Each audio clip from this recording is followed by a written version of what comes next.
Telangana CM Revanth Reddy పాలనపై రాహుల్ గాంధీకి BRS MLA Harish Rao బహిరంగ లేఖ రాశారు. కాంగ్రెస్ పార్టీ సిద్ధాంతాలను రేవంత్ రెడ్డి తుంగలో తొక్కుతున్నారని లేఖలో పేర్కొన్నారు. రాజ్యాంగ విలువల గురించి దేశం మొత్తం తిరిగి రాహుల్ మాట్లాడుతుంటే రేవంత్ తన అనాలోచిత అవగాహన రాహిత్యంతో నిత్యం రాజ్యాంగాన్ని అవమానిస్తున్నారని మండిపడ్డారు. ఎమ్మెల్యేలు పార్టీ ఫిరాయిస్తే ఆటోమేటిక్ గా డిస్క్వాలిఫై అయ్యేలా చట్టం చేస్తామని ఎన్నికల సమయంలో చెప్పిన మాటలకు విరుద్ధంగా కాంగ్రెస్ సీఎం ఫిరాయింపులను ప్రోత్సహించారని ఎద్దేవా చేశారు. ఇదే విషయంపై సుప్రీంకోర్టును సైతం అవమానపరిచే విధంగా అసెంబ్లీ లోపల వెలుపల చేసిన రేవంత్ వ్యాఖ్యల పట్ల సుప్రీంకోర్టు తీవ్రంగా తప్పుపట్టిందని గుర్తు చేశారు. దేశవ్యాప్తంగా బుల్డోజర్ రాజును వ్యతిరేకిస్తున్న మీరు తెలంగాణలో రేవంత్ రెడ్డి చేస్తున్న పాలనపై ఎందుకు మౌనంగా ఉన్నారని ప్రశ్నించారు.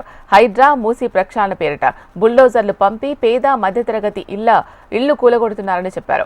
ఈ విధ్వంసపూరిత వైఖరి హైదరాబాద్ సెంట్రల్ యూనివర్సిటీకి చేరిందని ఆక్షేపించారు. ఈ దుర్మార్గాన్ని వ్యతిరేకిస్తూ నినదించిన విద్యార్థులు ప్రొఫెసర్స్ పై పోలీసుల దాష్టీకం అందరినీ తీవ్రంగా కలిచివేసింది అన్నారు.